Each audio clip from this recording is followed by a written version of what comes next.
Hello, everybody. Welcome into the Lakers Collective. 7 wins in a row for LA. We're going to talk about what this all means for the team.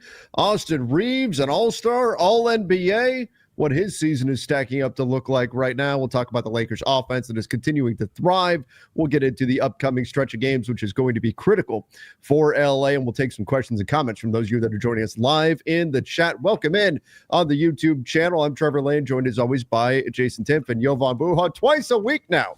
Happy December, guys. Happy to see you here. Let's go.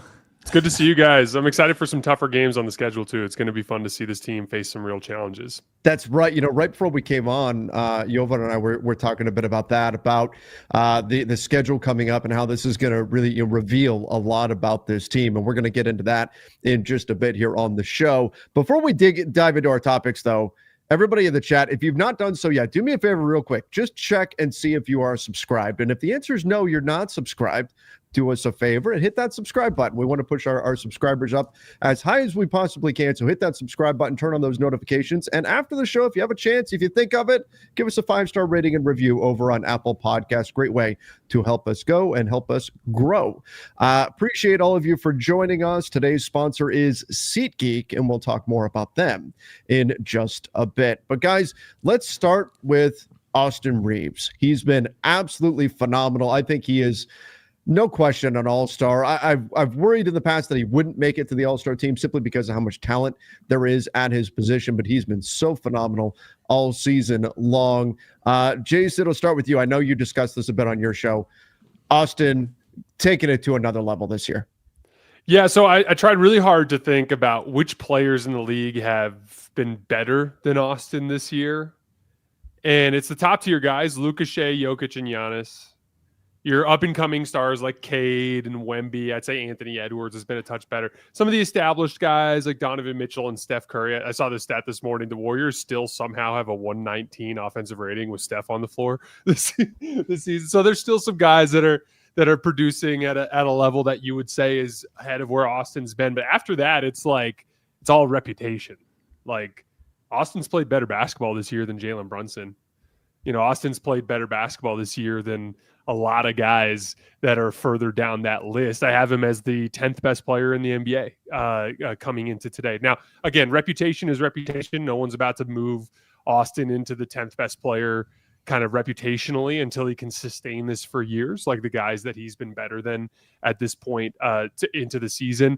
I think one of the things with Austin that gets glossed over is he's a much better player than his metrics would lead you to believe. I shouldn't even say metrics, his counting stats would lead you to believe. I thought Darius Soriano on the LFR pod did an amazing job breaking this down the other day. The real difference between players like Austin who came up as a role player and had to learn how to be good players on the margins. I'm watching Philly Atlanta last night, and I'm watching Dyson Daniels just backcut Tyrese Maxey for offensive rebounds and dunks and stuff right around the basket that's killing his team in crunch time in important moments. And there are a lot of guys in the league that average over 25 points a game that give up a bunch of it in the other areas. And don't get me wrong, Austin has his athletic limitations, and every once in a while he'll get picked on one-on-one or have a situation where his body's not really up to the challenge, but mentally he's so sharp, so fundamentally sound, so good on all these details around what he provides, which is top-tier superstar level shot creation, that it's become one of, I think it's become undeniable at this point. This is a player that, regardless of whether it's with LeBron, with Luka, with neither of them, whatever the circumstances are, this dude has just flatly been one of the very best basketball players in the world this season.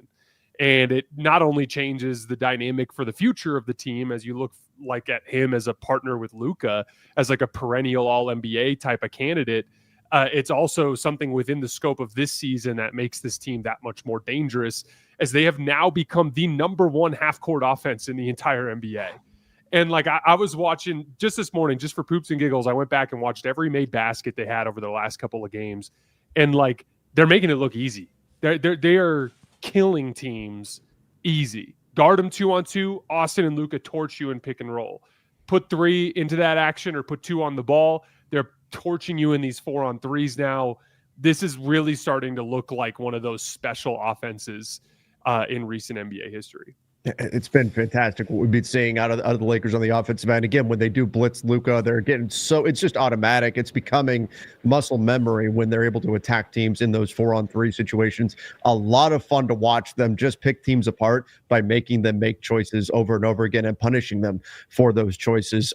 We got a super chat coming in. By the way, most of the chat questions we'll put at the end, but this super chat was on topic. Why isn't Reaves in the most improved player conversation?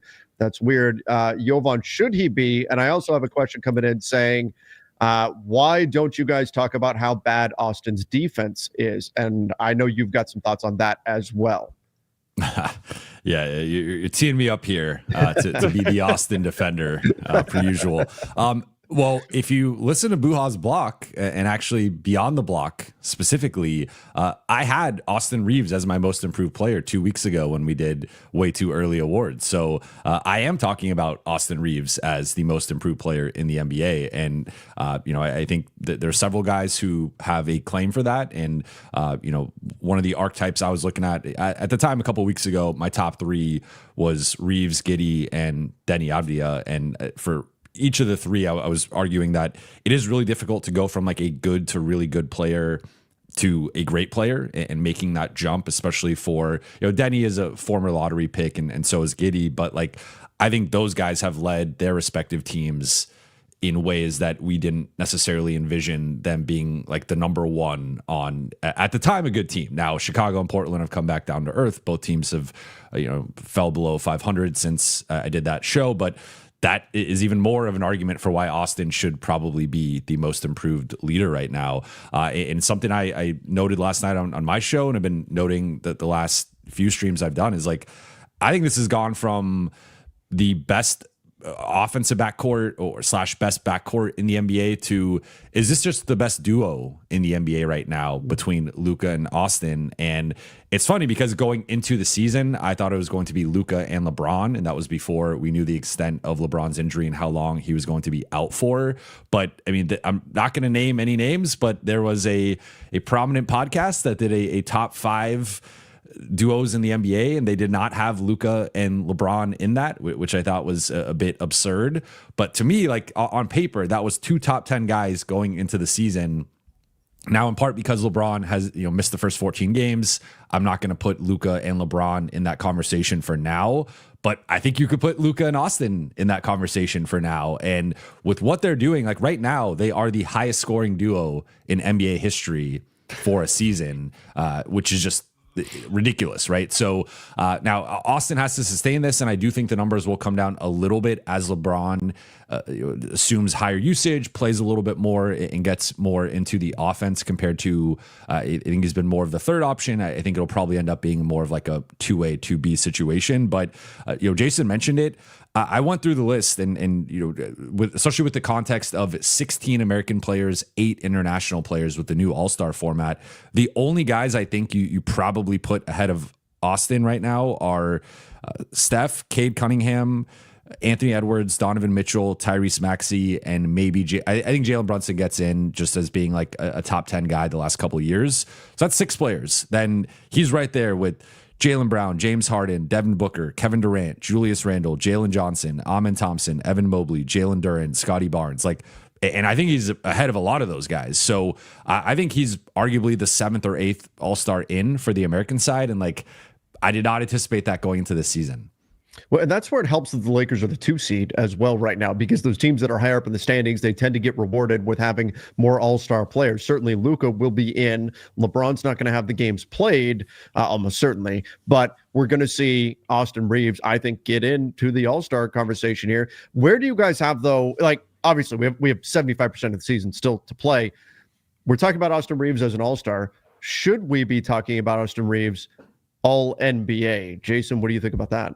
I think right now he's 3rd team at a minimum, and he's got a case for 2nd team. Again, like when you factor in, and again, there's going to be a lot of people that are going to point to things like, oh, he plays alongside Luka. Well, there's a situation where, as far as the way this team is constructed, they're winning games by being an elite defense. And to put it very simply, if Austin isn't as good as he is offensively to this point in the season, they're not sitting at 15-4 or whatever they are. They're somewhere, closer to that, middle tier of the NBA, which is super deep. There's like a dozen teams hovering around that like 12-8 type of mark. And the league it's very difficult to win night to night. And Austin has scrapped together wins even with Luka out of the lineup. Austin brings that well-rounded approach we talked about earlier, which is, I think, missing a lot when you get to the star guards in the league. Like, Austin has been competing his ass off on the margins. And like, again, like there's going to be matchups every once in a while where a team can pick on Austin for being a lesser athlete in one way or another. But I think in this particular season, he has not been an issue on the defensive end of the floor. That's been more of a team-wide issue in some other areas on the roster having to do with speed. And like, one of the things with Austin in particular too is like there is a downhill to the basket element that has been really, really necessary for this team. He's actually finishing at the rim 4 times per game, which is an extremely high number. It's somewhere right around the mid 30s ranked in the NBA. It's like 35, 36. To give you some perspective, look at like a big power wing like Jaylen Brown, who's having an awesome season.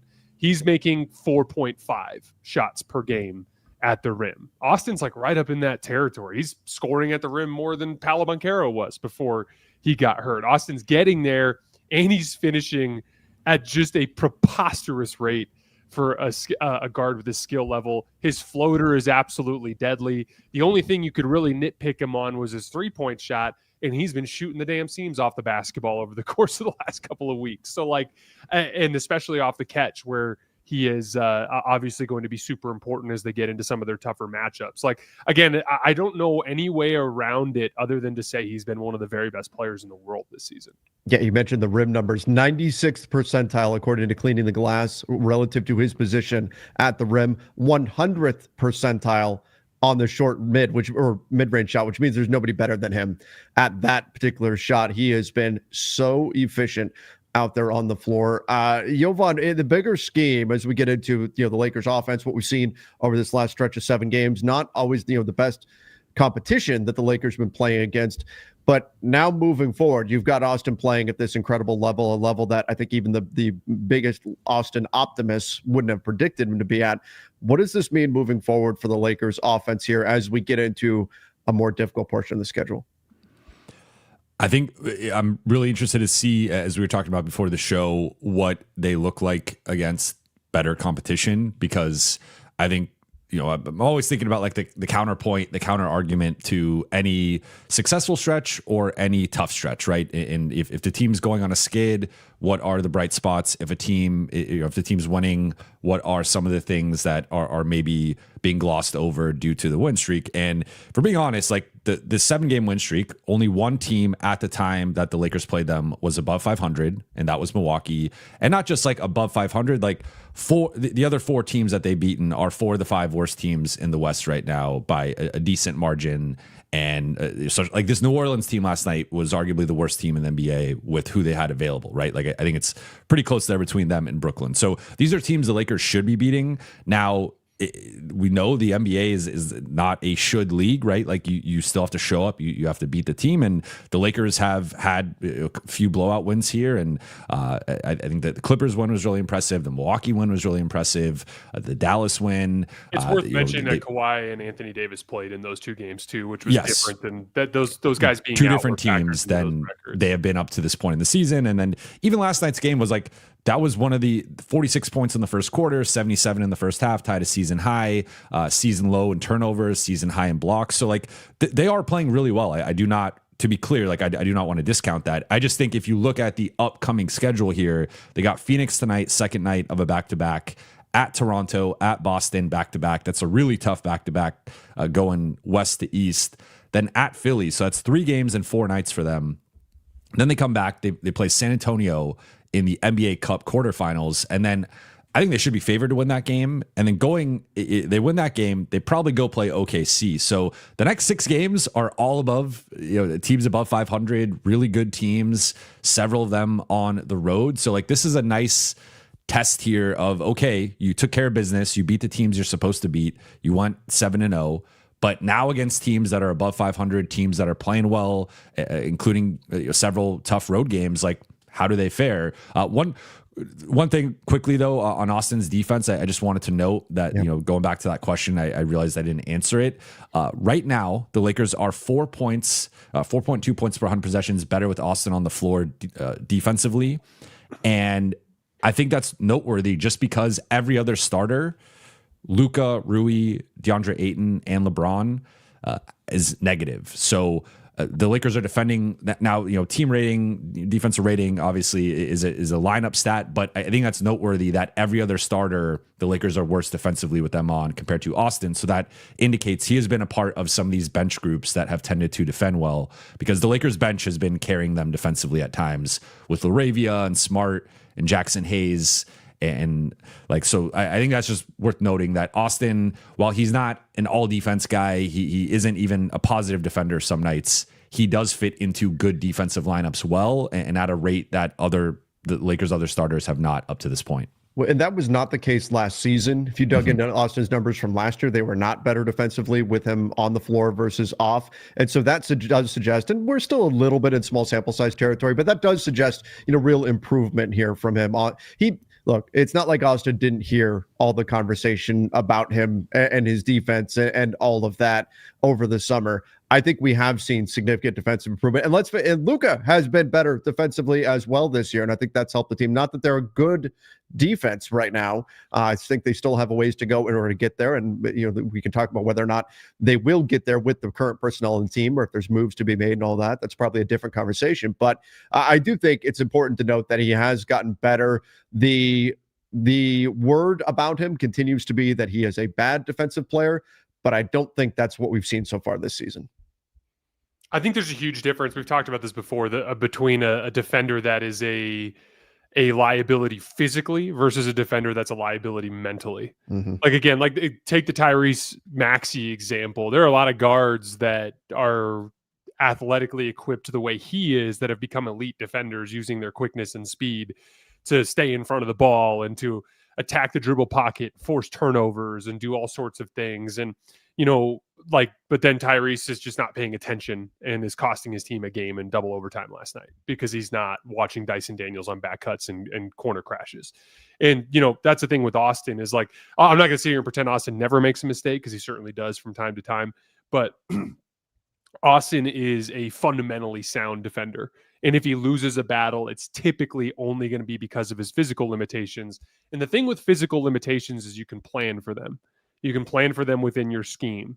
Whereas a mental limitation, a player that's never in the right spot, a player that makes mistakes, gets back cut, does all these similar to that Karl Anthony Towns type of conversation that we always have surrounding the Knicks. When you have that type of defender, it's very difficult to game plan for, because you never know what the hell he's going to do. Yeah, that's a great point. That there's a difference between what Austin tends to get burned on defensively and what other guys will. And I do think he's taken real steps forward here. Interesting question coming in though. Like Rui, people in the chat are saying Rui. Rui's a perfect example. I didn't want to pick. So many people feel like we pick on Rui too much, but yes, he is the example of it. Let's be fair. It's the flaw in Rui's game. Probably the biggest one is his off-ball attention to detail. There was I don't know if you guys saw the mix that was going around on X of different players yelling at Rui to get into position. That was funny. Yeah. I didn't see that. No. That was going around the other day. On topic here, this super chat said, if Austin Reaves is an all-star, will his contract jump? I mean, I would assume. The nice thing about Austin, though, is he's limited to, right now, we're probably talking about max salary here for Austin Reaves. Just if we're talking about a guy who's a clear-cut all-star, who, as Jason is saying, is a top 10 player in the NBA, that's a max contract, folks. I mean, it is what it is. The nice thing about Austin, though, is that he would still fall under the restrictions of a 25% max and not a 30% max. On a 35% max, he'd be what we commonly call a fun max. In other words, his max salary is not $50+ million starting per year. He'd be starting right around that 41 million range. So even if I know we've had the number between 30 and 35, that's been a lot of the conversation over the course of the summer and now into the season. But even if it goes up from there, he's an all-star. We're talking about it going up to, I mean, 41. He's producing like a $50+ million player. Yeah. There's no argument against that. That is empirical. If you look at the guys in that range, the guys we were just like, Jason was making the point that he thinks he's had a better season than Jalen Brunson. Think about that. Jalen Brunson has been a top 10 guy the last couple of years. He led his team to the conference finals last year. He's a playoff, like, you know, it's just, that's the level he's been at. Now, will he sustain that? How does the rest of the season go? I've already seen it in the chat. People bringing up the OKC game, like totally fair. I think when Austin has stinkers against good teams or athletic teams, like, that will continue to be a narrative that he's going to have to, produce against. But I think up to this point in the season, he's getting the max. Like, as of right now, he's getting that full max. Well, and you know what's crazy too? Guess what? That game against Oklahoma City was literally the only time this entire season that Austin Reaves failed to score 20 points in a basketball game. And like, when you look around at like other stars in the league, like just take Brandon Ingram, for example. He has 7 games this season where he failed to reach 20 points. Like, when you get into that kind of second, third tier of stars, there's a lot of hot and cold in there. And Austin is just dependable bucket every single night, even when he's playing alongside Luka Doncic and LeBron James. Like it's indefensible at this point to not say that he's worth that level of pay.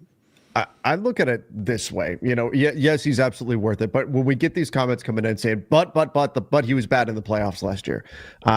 Okay, the only way he could right that wrong is in the playoffs next year. So we're talking about April, May, June, hopefully, right? That's a long time from now. That's a ways away. That's a lot of basketball that you're going to spend talking about the playoffs instead of appreciating what we're seeing right now. This is fun, what we're seeing from this Lakers team right now. They're playing great on the offensive end, certainly. Austin is doing incredible things. If you're spending the whole time just sitting there and looking at, but he was bad in the playoffs last year, you can't fix that until April. You can't fix that until May. If we want to talk about the one OKC game and dismiss everything else that he did, are there legitimate concerns? Yes. But if you spend all your time just focusing on those two things and saying, nope, he's not any good. This is all fool's gold. This is horrible. This is awful. That's just a shitty way to look at basketball, in my opinion. Basketball is fun. It's supposed to be fun. We should be able to celebrate players who do good things. And right now, Austin is among a number of players on this Lakers team that are doing very, very good things. I think that should be something that we can enjoy without having to just immediately jump to like, but the playoffs, he's not as good in the playoffs, and that's going to be proven here. No, just appreciate what's happening right now, and then let him deal with the playoffs when the playoffs come. He's also been a good playoff player for the most part in his career. He had a bad series. It happens. As the chat is noting, I like hearing Trevor cussing. Yeah, that was a mic drop moment. I can let loose a little bit more here on the collective, right? All right, let's get into the Lakers offense as we kind of merge these together. The Lakers offense with this upcoming slate of games. They have not been playing, the best teams in the NBA. They do have a phenomenal offense. Currently, right now, they are the number 5 offensive rating in the NBA. What amazes me, guys, and I've talked about this quite a bit on my show, it is absurd that they are the 5th team in offensive rating in the NBA, yet are 23rd in turnover percentage. Those two things typically do not go hand in hand. And to me, that suggests that even though right now they're sitting number 5 in offensive rating overall, that their ceiling has not yet been hit on the offensive side of the basketball. Would you guys agree with that?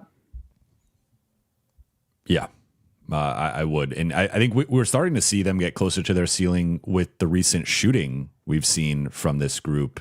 And, they've had now several games hitting 15 plus threes, shooting in the high 30s or even 40s from three. Like that's a new thing for this team. And it just makes it so much more difficult to guard them in those 4-on-3, 3-on-2 situations. And you're seeing teams like New Orleans just tried to junk the game up last night in the second half. They were picking up at around half court and zoning up really well and leveraging some of their athleticism. But it's just that if they are like Austin shooting 46% on threes over this win streak right now, and several of the other guys have rebounded back to, closer to their averages. And if this group is I think the turnovers are kind of baked in. It's just kind of going to be a thing with this group where it's similar to like the Warriors. That it's just part of who this group is, that they are going to have some higher turnover games. And I think part of it is a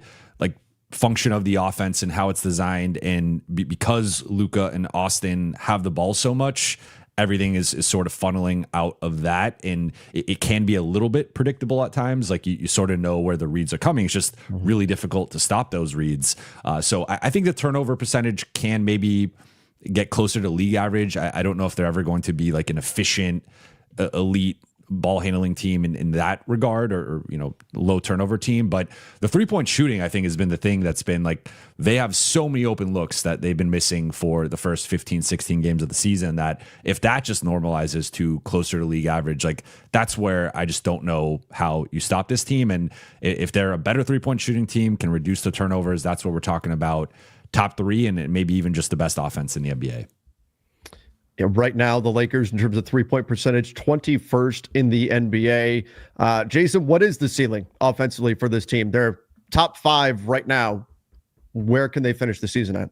The ceiling is maintaining what they've been doing, which I mean, again, the numbers they're putting up over the course of this stretch offensively are kind of outrageous. And there's, Jovan made really good points having to do with the strength of schedule. But there are certain things you expect to see when you're playing against a weaker stretch of schedule. Like you want to see dominant statistical performance. For all the talk about Lakers net rating stuff, they have a plus 14 net rating in this 7-game streak. That's what you want to see. You're playing bad teams. We want to see you kick their butts. That's what they did, right? Or specific units that can cause problems, right? Like the Bucks offense is an offense that has caused problems for a lot of teams with their rim pressure and their shooting. The Lakers guarded them really well. Or the Mavericks defense. That's a very good defense that was very good before they got Anthony Davis back. And the Lakers literally picked that Dallas Mavericks defense to pieces. And, when I started to, when I went back and rewatched all the buckets, quite literally Dallas tried everything in that game. Like they doubled off the opening tip, right? So we saw some straight 2 on the ball situations against Luka. We saw a high variety of different pick and roll coverages, some deep drop, some high drop, some switching with the bigs, some blitzing. We saw a little bit of zone. We saw like literally every conceivable coverage in that Dallas Mavericks game. And like every single one of them got torched for one reason or another. One of the reasons why the Mavs could not bring their bigs up to the level in like a high drop or even in switches, both Austin and Luka were splitting Daniel Gafford and Anthony Davis at the level and just getting past them all the way to the basket over and over and over again. And like those are 2 of the more mobile bigs that you'll run into in the NBA, and Austin and Luka are going right past them. If you switch, obviously it's the same dynamic. They give up dribble penetration, or now Austin and Luka have their step back 3 going to such a high level. Austin has been attacking downhill and pick and roll like crazy and doing all sorts of damage. He's gotten so good at making the skip read when he engages the low man. He's been hitting that read nonstop over the last few games. Luka's got all the mid-range shot making if you run any sort of traditional drop. And then Trevor, you hit this at the top of the show, but like it is literally becoming muscle memory the way they're attacking these 2 on the ball situations. And they are getting so many easy shots that have so many simple sequences like, Luka drives off of a ball screen at the top and Jeremiah Fears steps over and nail help, swing to Austin, swing to Rui in the left corner, wide open 3. Or here's LeBron posting up on the left block, and Austin's man is doubling from 1 pass away, just simple pitch back to Austin. Austin hits a catch and shoot 3. Or like, even when it comes to the spacing stuff, to Jovan's point, to me, Austin was the key figure there because Austin was the guy that a lot of these sequences were ending with him getting an open catch and shoot look. He's been hitting them now. He's up to this now because of this hot streak over the last week and a half. He's now shooting 46% on unguarded catch and shoot 3s this season. That's a big boost to them. And Luka, it's so funny because like Luka doesn't really Luka, I've seen him ISO his wide open catch and shoot 3s. Like it's hard to explain. Like he'll catch it wide open and instead of taking the 3, he'll find some way to build rhythm. Like he beat Cooper Flagg on one where he got a layup where it should have just been a catch and shoot three, but he kind of like showed the ball and like messed around with a little bit and beat Cooper Flagg to the basket and got all the way to a layup. Or he had that one against Klay Thompson that he turned into like a triple jab step, like contested, like face up jump shot. But like Luka's essentially taking his catch and shoot opportunities and just turning them into advantage ISOs, and he's scoring on those. And so because LeBron can shoot and Rui can shoot, and now Austin's knocking down these shots, and DeAndre Ayton's like doing all sorts of stuff, scoring in the short roll, deep seals against different types of advantages, whether it's a zone or a switch, offensive rebounding. Like they are quite frankly impossible to guard. and to your point, Trevor, like they're not at where they're capable of reaching yet. Like LeBron can get to another level. Jake LaRavia missed like a half dozen butt naked threes yesterday. Like there's still a bunch of stuff that they need to get into a rhythm, and they're already the best half court offense in the NBA. And so that's where it starts to get exciting. Like if they can get to the point where they're the number one half court offense in the NBA with a little bit of separation between them and the pack, and that becomes the indomitable unit that they bring to the table, it just buys them so much margin for error in the other parts of the game. Yeah, I do think they've got a lot of opportunities here to continue growing. You talk about Luka not necessarily taking the wide open threes. There's a lot of fans right now that are frustrated with Luka's 3-point shooting, like the attempts that he does take. But there's times where it almost feels like Luka is trying to make things more challenging for himself. Like he's going to beat somebody just to prove that he can beat somebody, even if the open shot is there. He's doing some absolutely unreal things. But I remember that play that you're talking about with Cooper Flagg. I thought the exact same thing. I'm like, why didn't Luka just shoot the three? Oh, he wanted to go burn Cooper Flagg on the closeout instead. That's Luka, just playing his own game inside the game. He's a genius. He's basketball genius. He is. Let's go here. Yeah, I had a question that came in directly for Jason, and so I want to give him a chance to respond to it.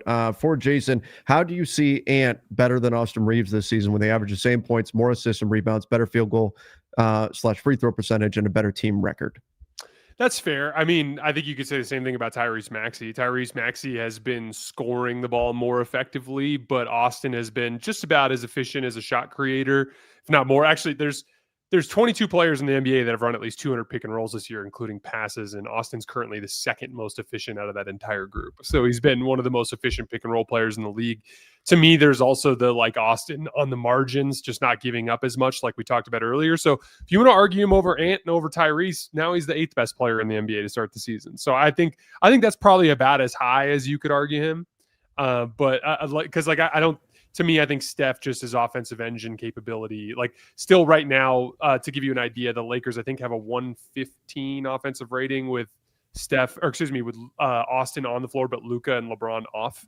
And there's a level of offense that you get from a team with Steph on the floor that I think is still superior.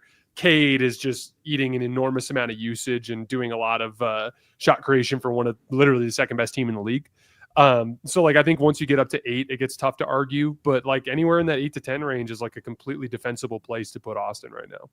For just no reputation, who's playing the best to this point?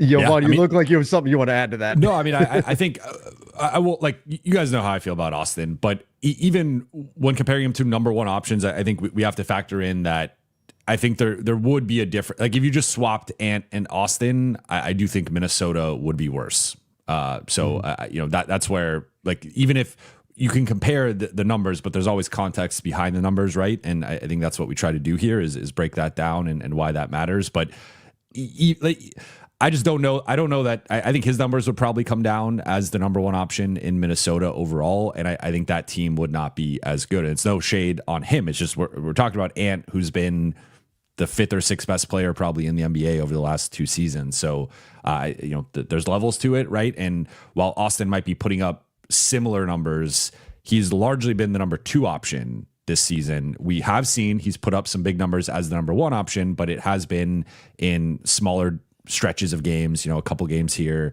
a couple games there. I think it's different doing it every single night for 82 games, right? So it's funny now we're talking about like, can Austin be a number 1 option versus like, can Austin be, there was a time going back to even last season, people didn't think he could be a true number 3 on like a really good team. So he keeps elevating the conversation, and now I think he's shown he could be a number 2, which is maybe even higher than I thought he could be at this point. But yeah, I mean, at number 1 versus number 2, I do think there's a key distinction there. And for some of these, if you put him on New York instead of Brunson, you put him on Detroit instead of Cade, you put him on Minnesota instead of Ant, I do think those teams get worse. I think those are really good points. I think it's kind of like a weird conversation to quantify statistically, because like in a weird way, Austin putting up the numbers he's putting up as a number 2 are super impressive because he's doing it without stepping on Luka's toes.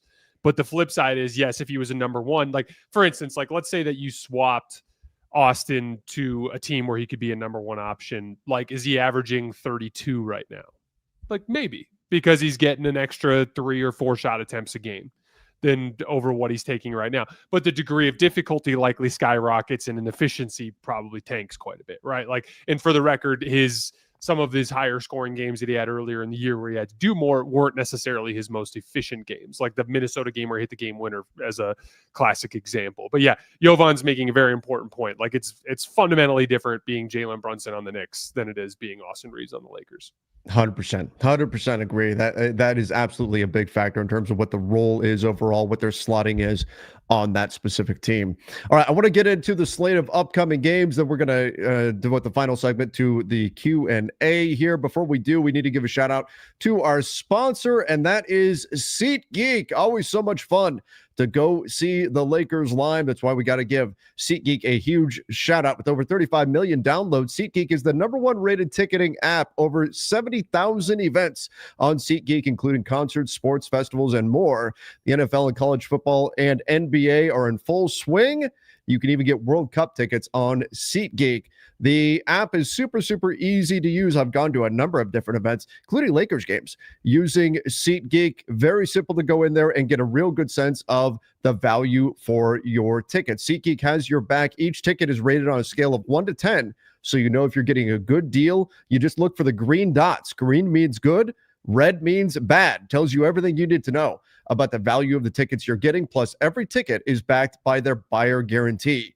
And of course, we've got a code for you. You can use code LakersCollective10 for 10% off your next set of tickets at SeatGeek. That's 10% off any tickets with the promo code LakersCollective10. Make sure you click the link in the description to download the app and have the code automatically added to your account so you can use it later. Go check out SeatGeek, everybody. We appreciate it when you support the companies that help support us, and SeatGeek is a great partner of this show. All right, guys, let us get us back into the right spots there. There we go. So the upcoming stretch, I know we've touched upon it a little bit here, but we've got Phoenix tonight, second night of a back-to-back. Then at Toronto, at Boston, the Boston game, second night of back-to-back as well. Those are on the road. At Philly, and then against San Antonio, potentially with OKC on the other side of that, should they get through the San Antonio matchup. I guess first, let's go into what we hope to see from the Lakers tonight against the Suns, and then what do we need to see moving forward with this team into this more difficult stretch, all above 500 teams here of the schedule here. Jovan, let's start with you. Yeah, tonight I'm going to be looking at their defense, particularly their perimeter rotations. Phoenix has several guys going through their roster. Grayson Allen shooting 44% on threes. Colin Gillespie shooting 43%. Jalen Green has only played a couple games, but he's shooting 43% since his return, 42% for Royce O'Neal, and old Laker friend Jordan Goodwin shooting 36%. So this is a team that I think will test the Lakers at the three-point line, and that I think continues to still be an area that the Lakers are up and down in, and part of it is by design. They want to play off certain shooters, or they care more about their shell defense and protecting the paint and trying to stop teams from creating driving kick opportunities, and they'll live with some of those corner swings or corner skip passes. But I think Phoenix can test that. They also have an elite one-on-one scorer in Devin Booker, who I am interested to see if, assuming Marcus Smart plays tonight, like, does he get that matchup at some point, or how do the Lakers go about? Like, Austin has actually defended Booker reasonably well going back over the last couple of years, so I assume that they go with the normal starters. Austin will probably start on Booker, but this is a jump up in competition. So LA going from the Pelicans, who were, again, one of the worst teams in the NBA without their 5 highest paid players, to the Suns, like that is a notable jump in competition. So I want to see LA rise to the moment, and it's the best team they've played since the Bucks. And I just want to see how they come out and set an early tone again, like they did last night. Jason, what about you? What are you hoping to see tonight's game and moving forward? Yeah, there are really good points by Jovan regarding Phoenix's 3-point shooting. They're like they're an aggressive 3-point shooting team. Like they got several guys that are like, if you're there but you're not there, they'll burn you. And for a Lakers team that struggled with soft switching at times over the years, especially in the last couple of years, like that is something that I worry about in this particular matchup. Also, Dillon Brooks has always been a guy that's given Luka just a little bit of trouble. He's big and bulky and can get up underneath him and withstand some of his bully ball tactics. Some of you Lakers fans may or may not remember a game down in Houston last year or they might have been in LA, but where Houston gave the Lakers some issues with Dillon Brooks guarding LeBron and Luka at the end of the game and just doing a number on both of them. But this is the beauty of having the trio all together, having Luka, LeBron, and Austin. If Luka can eat up Dillon Brooks as a matchup, that's going to kind of slot everyone else in a different spot. By the way, I'm not sure if Ryan Dunn's playing tonight. I know he's been hurt. He's listed as probable right now. Okay, so if Ryan Dunn plays, come on now, Jason. Everybody plays against the Lakers. So Ryan Dunn obviously gives you another. He's guarded LeBron well over the course of last season, if you guys remember, and so it could be one of those games where the Lakers have to deploy some more creative stuff in terms of 3-man action or initiating with Austin to try to get LeBron and Luka into better advantage positions.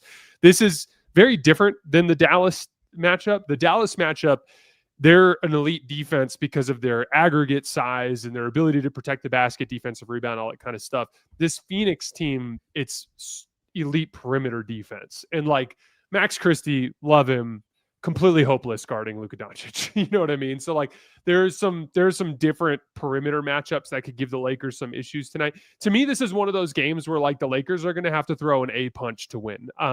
If they don't, I think Phoenix is a team that could sneak them. As far as the rest of the schedule goes, like going on the road, you know, Boston, Toronto, and Philly are, in addition to being difficult teams to beat in their building, they're all very fast. And they bring like different kind of like challenges to the table. Boston runs a lot of really sophisticated action out top that involves usually Jaylen Brown and 2 shooters.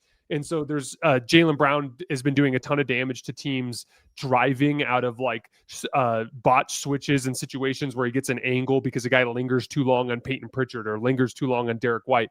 Both Peyton Pritchard and Derek White have been amazing as of late. Pritchard just annihilated the Cavs yesterday. Derek White was the big reason they beat the Pistons a couple nights ago with his explosion in the second half. Like Boston brings all these guards that can cause problems on the perimeter. Toronto, they're a very good defensive team that'll run it down your throat and they'll drive and kick you to death. I'm not as worried about them defensively in the half court in that matchup. I actually think they match up reasonably well with Toronto in the half court. But watch out for Jamal Shead and Emmanuel Quickley's dribble penetration. Those guys can beat dudes off the dribble. That could be a problem for the Lakers and just their overall transition attack. And then Philly, I mean, Philly's been playing just awful defense for a long time now, but they can really score the basketball. Tyrese had another 40-something last night. He can really cause problems. So they each provide different challenges. But what I specifically like about this 3-game set is it's a massive uptick in speed that they're playing against. And I don't know about you guys, but I have everything circled for that OKC Lakers rematch in the in-season tournament. I want to see that game so bad. And by the way, I'm not taking San Antonio for granted. Wouldn't be surprised if Wemby's back by then, and they are a huge problem.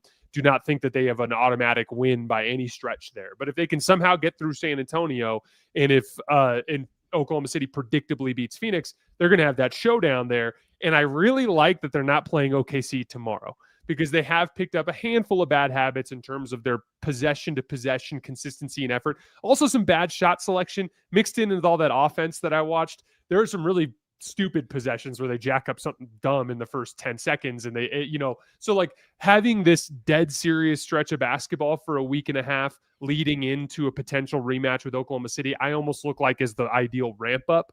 Also, by that point, LeBron will have, close to 10 games under his belt. So like I'm looking at the schedule as a much needed ramp up. for a rematch with OKC where they desperately need to avail themselves better than they did in the first one. Yeah, that is on the money. This is going to be a sharpening period here for the Lakers. They may drop a few of these games. I've been saying a loss is coming for this team. You can see it in some of the bad habits they picked up. They're winning 7 games in a row. That's fantastic. Of course, celebrate that. They're beating the teams that are in front of them.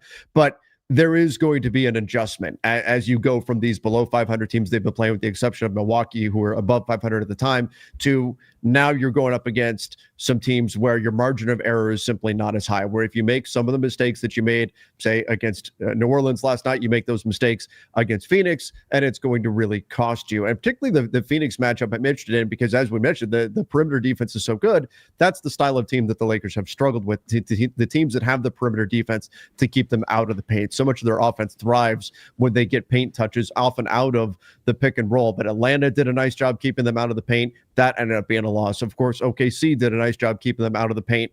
That ended up being a loss. So I'm curious to see how the Lakers attack this Suns team. And I do think it's going to be not just an adjustment for this game, but for this next stretch of games. They're going to have to be more focused. And that's one thing that has ebbed and flowed throughout games, is their level of focus, their level of sharpness as games have gone on. They seem to want to flip the switch to a degree when they have to. I think they're going to have to be very locked in to win during these games, and they may wind up getting the tough reminder of how locked in they need to be in order to win games. There may be a game or two that they wind up picking up an L that maybe they shouldn't have, but they learn the lesson, and it's going to prepare them more for that OKC game. So I think tonight's game is going to be a nice indication of how far this offense has come, because of what they can do on the perimeter defensively. I'll tell you 2 key areas I'm going to be keeping an eye on. It's the Lakers turnovers. That's an every night thing with this team, keeping an eye on turnovers. But Phoenix, number 1 in the NBA in steals per game. They've got a number of guys who are really good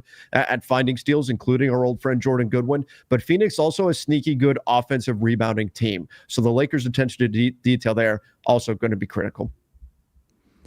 Yeah, and one thing with this streak, so right now over the last 7 games, the Lakers are number 2 in offense and number 12 in defense. But that number 12 in defense is heavily carried by the first 2 games of the streak against New Orleans and against Milwaukee, which might be the Lakers' 2 best defensive performances of the season. I think the Milwaukee game is their best defensive performance of the season, but then the New Orleans one is like in that conversation for second best. Since those 2 wins, so over the past 5 wins, they are 20th in defense and still second in offense. So they are really being carried right now by their offense more so than their defense, which is not breaking news. But I think these teams coming up are going to test that. And these are teams that can match LA dropping 120, 125, 130 on a nightly basis, but are also better defensively and just better competition overall. So if the 20th ranked defense shows up over the next 5 to 6 games, that's where they might have like a 3-3 or 4-2 stretch rather than a 5-1 or 6-0 stretch. Exactly. Okay, let's get into some of our chat questions and comments that we didn't get to yet. I'm sorry, Jovan. His first one. I know which one it is. Yeah, I listen to every post-game show. Tell me, Jovan, why do you have such a deep hatred for Rui Hachimura? Isn't it funny the way any kind of criticism gets turned into you hate that player? Well, it's funny for me because I think I have like 2 labels that have been slapped on me, which are that I'm an Austin stan and that I hate Rui. When I think when we did the starting lineup discussion, we all agreed that Rui should probably be coming off the bench. I think Jason made the argument for Rui, but it wasn't. He wasn't even like arguing for Rui as like the ideal fit starter. It was more so just based on the options that like you could make that case. And I think even since then, Jason has, I don't want to speak for Jason, politics. But like the politics angle. And so, that's part of it. And then the Austin thing, like we just talked about Austin as an all-star, like 3rd team All-NBA guy, but then like I'm somehow the Austin stan. But with Rui, I've said, I think Rui is a good player. I think Rui is a really good offensive player. I think my issue with Rui is not even with Rui, it's with how the Lakers are using Rui, which is starting him in a starting group that, in my opinion, needs a much better perimeter defender / stopper, and using him in that way in part, I think, due to the politics, in part because they are very high on Rui. They discovered Rui, or they unlocked his potential after Washington was giving up on him. And the Lakers like to pride themselves on an Austin, a Rui, a Max Christie, like these guys that they discover. It is a point of pride for the organization and the front office, which I get. But the truth is, like, we've said the fifth starter probably isn't on this team, and the guy who unlocks what the other four do and just complements them. I think that player's probably on another roster right now, but I don't want to go to the lineup data because then I'm going to be called a hater. But right now, he has been among the rotation guys the most detrimental player in terms of on-off defense, and I just think I think he's regressed from last season defensively. I don't think he's been as good this season, and I just think for what the Lakers need. I think Marcus Smart is a better fit, but there also probably is a better fit on a different roster. So it's not, I think Rui can be a starter in the league. I think Rui could be a 30+ minute a night guy in the league. I just think you probably need a different roster construction to optimize Rui. And the points I made, I think you need an elite rim protector and an elite wing defender, and Rui should probably be your worst front court defender. The issue for the Lakers is they are using Rui right now as their best front court defender, and that I just think is why they've largely been a bottom 10 defense this season. Yeah, I'm in agreement with everything you said there. I don't hate Rui. I like Rui just fine. I think what he does very well. You need guys who can hit shots playing off of Luka, playing off of LeBron, and Rui has been one of the best in the NBA at it. I haven't looked in the last couple of days, but last I looked, I think he was third in the NBA in three-point percentage. He has been a phenomenal shooter for now. This is going on 3 straight seasons that he's been above 50% from the field, above 40% from three. But there's a lot of other areas of his game that need work. So part of, it's easy for Rui to get support behind him because what he does very well is also very loud. Hey, I remember that guy knocked down shots in a game. I remember that guy hit a tough fadeaway 15-footer, which is, one of his go-to shots. Whereas where he doesn't succeed isn't going to be as loud to the average fan just watching and seeing him miss an off-ball defensive rotation or something to that degree. So that's part of the conversation with Rui as well. I like him as a player. I just would like him better if he's coming off the bench for the Lakers versus being in the starting lineup and being in that role, like Jovan's saying, where he has to be a plus defender, because that's simply it's just not what he is. All right, let's go here. OKC has 10 useful players and 3 high picks. Some teams will offer a future pick or swap or an expiring for a player or pick. Could OKC do it with LA? They could, but my thinking, guys, would be if I'm OKC and I'm going to try to kick the can down the road a little bit because I don't have room on my roster because I'm just too damn talented, and the Lakers are the 2 seed in the West, I'm making that swap with someone else rather than make my competition better, knowing that if the Lakers are able to free up more trade availability because they reset the Stepien rule by adding more recent draft capital or something like that, that only gives the Lakers a chance to get better. If I'm OKC, strategically, I'm making that trade with a different team that's not the number 2 seed. Yeah, I'm not doing any business with Houston, Denver, the Lakers, Orlando, New York, Detroit. Like any of those teams, I'm not touching with a 10-foot pole. If I'm OKC, I'm dealing with the bottom of the league. You could argue Luka is their biggest threat in the West for the next half decade. It's probably Luka or Wemby. So I'm not helping Luka if I'm OKC. All right, let's go here. Mamadou said, I know we lack athleticism and defense, but I also think we have a bench weakness. Do you guys think we're really dependent on Austin and Luka? That way, the Lakers are top heavy to a degree as a team. As far as the bench, obviously, when everybody's healthy, they have more depth. But are they the deepest team? They certainly are not, and they can be inconsistent, particularly in the area of bench scoring as well. They don't have a whole lot of that. I don't think the Lakers have a terrible bench, but it's not like the bench is going to go out there and win you a game. It's going to be on Luka. It's going to be on Austin. When he gets up to speed, it'll be on LeBron to ultimately see them across the finish line. I actually think that the Lakers' depth is a strength, and this is a credit to Rob Pelinka. And I have not been a fan of everything he's done over the course of the last 5 years, but I do think this last offseason, just bringing in 3 rotation level players and losing 1 has added that bit of depth. And one of the things that, the Lakers are top heavy with LeBron, Austin, and Luka, but those 3 guys are so good And having 3 of them allows you to stagger them in a way that you always have 2 of them on the court. And then on nights where one of them's out for an injury or to rest, like LeBron last night, you always have one of them on the court. And what that does is it kind of creates all of these like achievable roles elsewhere. And what I've actually noticed is it's like, oh, Ayton's out for a game. Well, Maxey and Jackson is a perfectly fine center rotation for the NBA regular season when you have the type of top end talent that they have.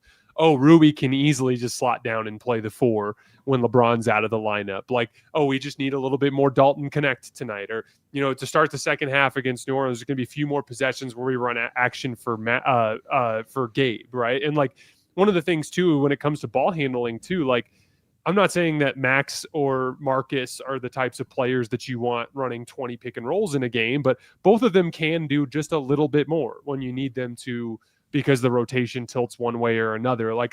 It seems to me the Lakers have been very healthy this year. To be clear, that's an important bit of context in their record beyond the stars. Obviously, LeBron's missed some time, and Luka missed some time early in the season, and Austin had the groin injury or whatever it was he had. But for the most part, they've had at least 2 of their stars available for the majority of their games, and their role player talent has been generally available. That said, on the handful of situations where a dude's been out for one reason or another, it just seems like the Lakers have a lot of good basketball players that can step into roles. I actually think depth has been a strength. And the last thing I'll say is, I think when we look at like bench scoring, like the Lakers are never going to have a 5 bench man lineup on the floor. So it's not really, it's more, can those lineups score? And consistently all season, whatever variation of the Lakers lineup has been out there has been able to score.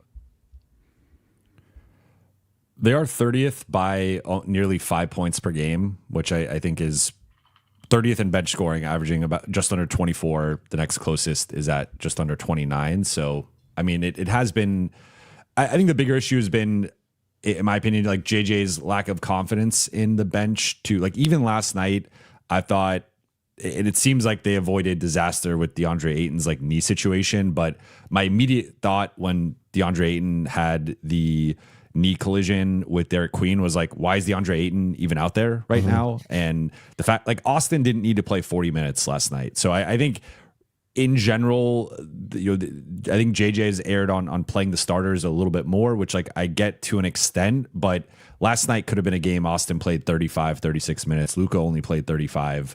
I think they would have been okay and still won the game. Maybe they it's a little bit tighter there in the fourth at some point, but I think in general, part of it's been like the rotation skewing far more in the starters' direction minutes wise, which has deflated the bench scoring. So JJ is now Tibbs. a little bit, not quite as extreme. Sure. He did play 5 guys for an entire half, but that was in the playoffs. That's a different situation. All right. McLean said, looking forward to the Lakers Spurs rematch. I believe will end differently with De'Aaron Fox and Dylan Harper. Would be a great first round matchup. Yeah. And I think, of course, the big question is, will Wemby be available for that game or not? But sure. De'Aaron Fox has a history with the Lakers from his time with the Kings, has had some big games against LA. So I'm excited for it. I think, even if Wemby doesn't play, the Spurs are a dangerous team to deal with. And if Wemby does play, it is going to be an absolute battle. As Jason said a little bit ago, you definitely can't look past San Antonio and assume the Lakers are going to advance in the tournament and win that game. It will be an absolute fight. They lost Wemby 7 games ago. They lost Steph Castle 6 games ago, and they've gone 5-2 in those 7 games. And De'Aaron Fox has been the reason why. He's been unbelievable.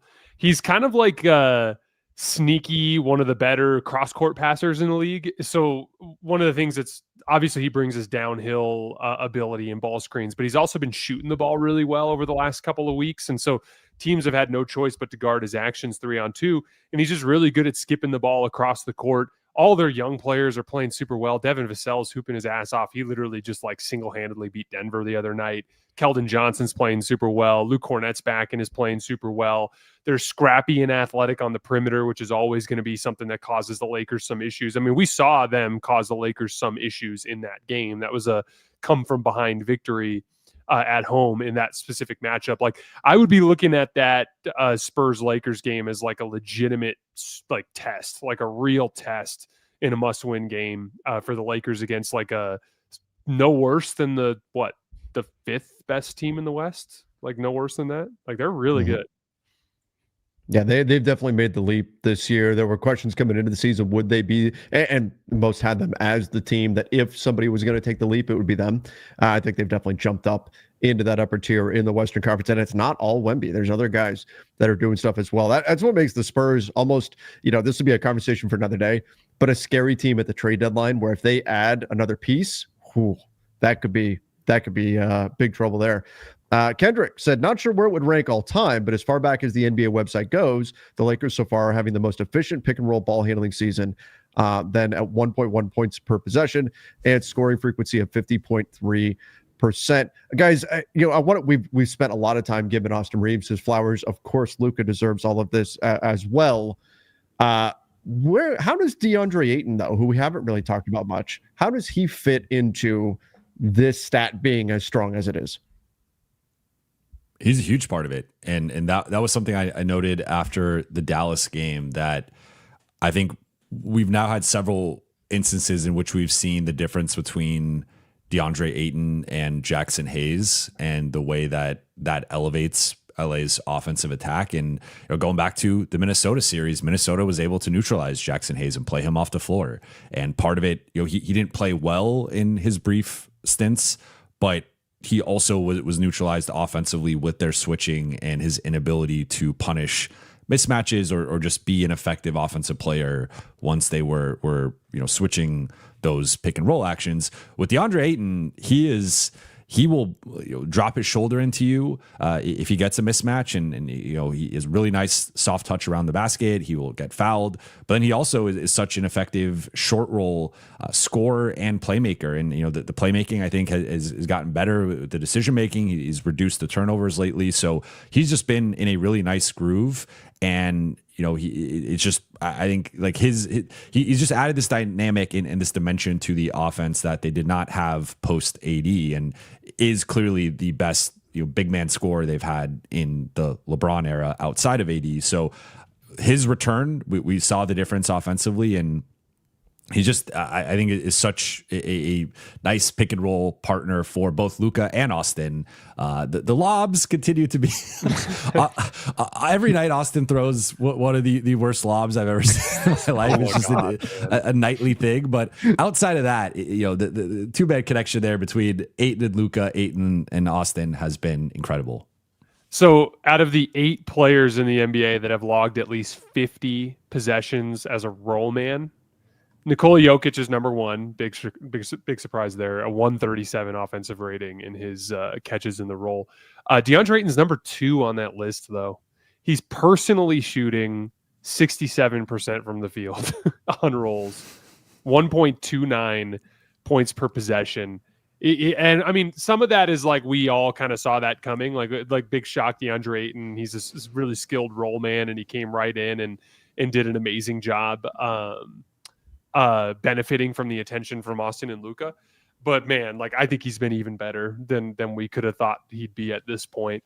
And Kendrick, last thing, dude, a 50% score percentage on a pick and roll is crazy. That is a crazy stat. Synergy right now has him at 50.8, so a little bit higher. That's including passes.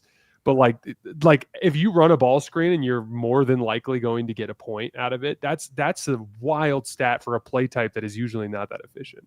Yeah, that's absolutely incredible. They've been insane. While we're on the topic of DA, I don't know why it's not letting me put it on the screen right now. There it is. Finally goes.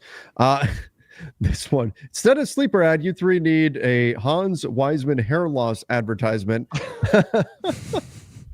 I've been in a hat phase for a couple of years now, but I need a haircut for sure. But I need to start, styling my hair too, I guess, to fit in here on the show. But he said, JK, tell me about the double big minutes. I'd like to see DA at the 4 and Jax at the 5. LeBron, Luka, Jason, I can tell by the look on your face, you're thinking the same thing I am. This is fundamentally, this idea of going Hayes and Ayton on the floor is fundamentally what the Lakers have gone away from, and is part of the reason why we're not seeing Jared Vanderbilt.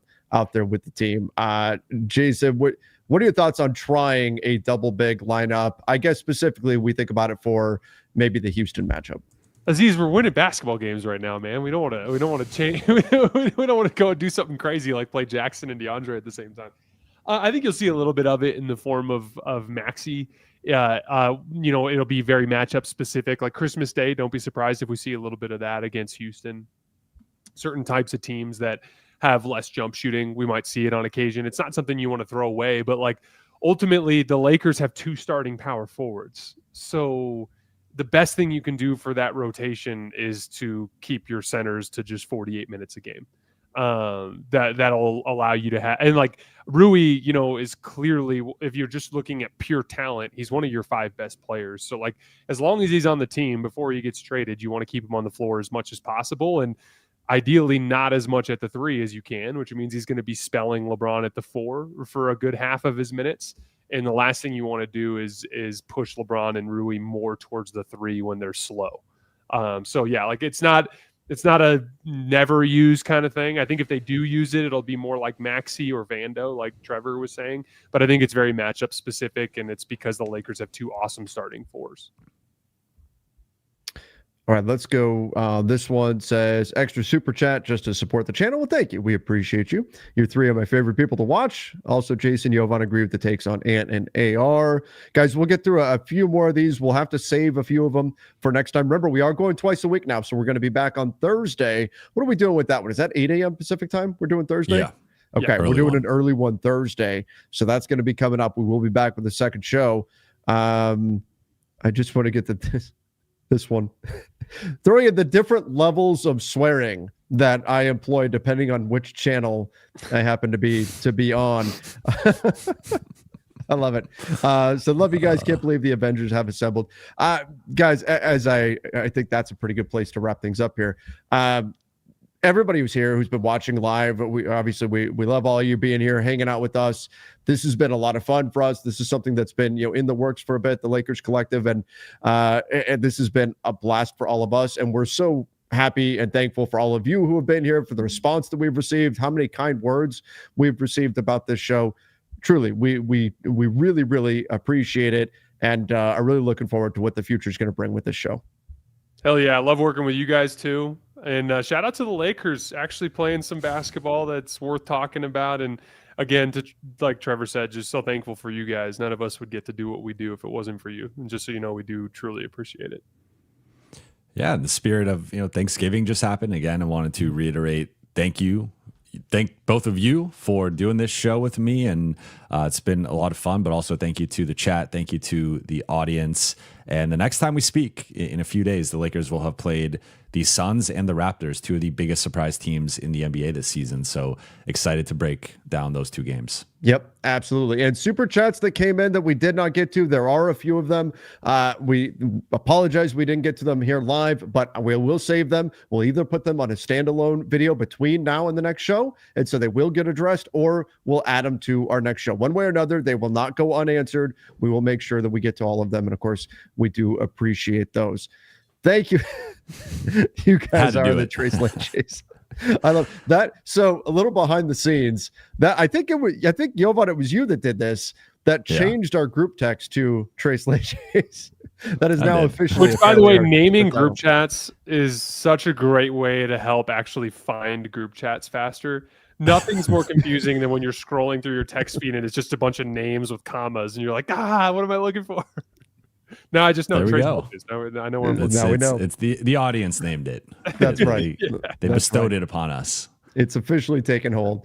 All right, everybody. Thank you so much. Once again, double check. Make sure you are subscribed to the channel. We'll be back Thursday, 8 a.m. Pacific time to talk more Lakers basketball. Remember, from here on out, we are twice a week. Thank you, everybody. Till then, see ya and stay safe.